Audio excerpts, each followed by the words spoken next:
Okay, so welcome back to Awkward Real Estate Videos. We've had a long hiatus due to primarily laziness and some COVID-related functions. But now we're going to try to get the train back on the tracks, and our first new interview or video is going to be with Chris Brown, who's the new manager at Coldwell Banker. And so that's Chris, I'm Graham, and I'm going to start off with my first question. Cool. Thanks for having me, Graham. Oh, thanks for joining us. So, as you know, Thanksgiving is the purest of all the major holidays. You agree? Sure. Yeah. Okay. I just want to make that. Yeah. I love Thanksgiving. The other ones, Valentine's Day, all very commercial. There's a lot of religious ones in here, and I think this one is just simply about family, coming home, and stuff like that, which I think ties in great with real estate. Sure. Because we sell homes and stuff like that. Yeah. Okay, so we're going to get right into it. Okay. Before we talk about your CV and where you're from and all that kind of stuff, I'm going to ask you a question about the future role of a real estate agent or a realtor. Sure. Okay, because as we all know, there's a ton of new technology, there's websites, there's metrics, there's that are available to consumers, to our clients, or our customers rather. And you have companies like Open Door, you have Zillow, which used to buy houses and offered to buy your house, but I think they're out now. So it's this sort of Amazon buy now sort of model that I think they're trying to push.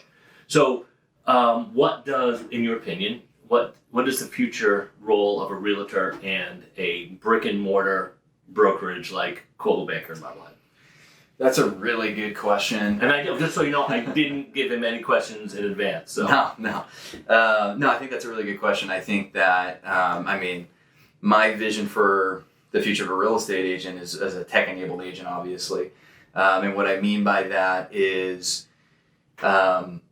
you see companies like Zillow, as you mentioned, Realtor.com even, Redfin. They're doing a really good job right now trying to eliminate people like you and I with real estate licenses.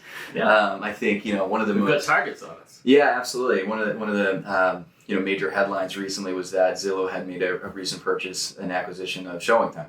Yes. And ShowingTime really is a system that allows, I've used it so that co-brokes or agents, buyer's agents, can directly schedule a showing with my seller.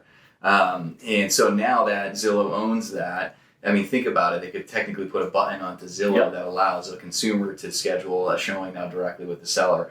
And so that's a huge thing that's going on in the industry that, you have these big tech giants that are trying to take as big of a bite of our commissions as possible, if that makes sense. But I do believe that there'll always be a need for a fiduciary and a human being there that I can trust, that I can relate to and get advice from, if that makes sense. I do believe that's never going to go away. Yeah, I don't know if Zillow has been into all the houses that we go into every day, or on Broker Tour and see everything that we see. Yeah, it's sort of. Yeah, it's funny. A big brush. I agree. It's funny, and consumers really don't understand that sometimes, because I think, I have the conversation often with sellers. One of the bigger things you hear all the time from sellers is, my Zestimate says my house is worth this, right? And they're not doing that anymore, correct? I know there's been some changes to the Zestimate recently. A lot of it because of pushback from real estate agents. Going a little bit into where you were before, you went from a large metropolitan office with how many agents? When I left, just over 200. Okay. Yeah. And now you're in a smaller suburban brokerage. What are some of the opportunities and challenges that this transition from a big office to a small office, what are some of those opportunities for you, or for what you can bring to the table? Sure. I think the biggest opportunity is I have more time to really get to connect with all the agents in this smaller office, if that makes sense. There's not 200 agents that I'm trying to focus on. There's closer to 50, a little over 50. And so that gives me a little bit more time to really focus on building the relationships deeper than I had in my last office, where, that makes for a better agent in Coldwell Banker?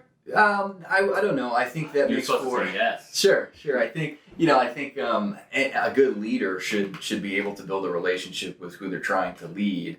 And when you establish that relationship first, you make it to that next level of leadership where they actually might follow what you have to say because they now like, trust, and respect you. And so I have that opportunity here, and I don't think I didn't have that opportunity in my last brokerage. I just think it's a lot more difficult with far more people than a smaller office like this, if that makes sense. Okay, so what are some of the challenges for a smaller office? The challenge for a smaller office is growth, right? Because you look at these amazing agents, these 50 people, they become so intertwined and connected with even their personal lives, never mind their businesses.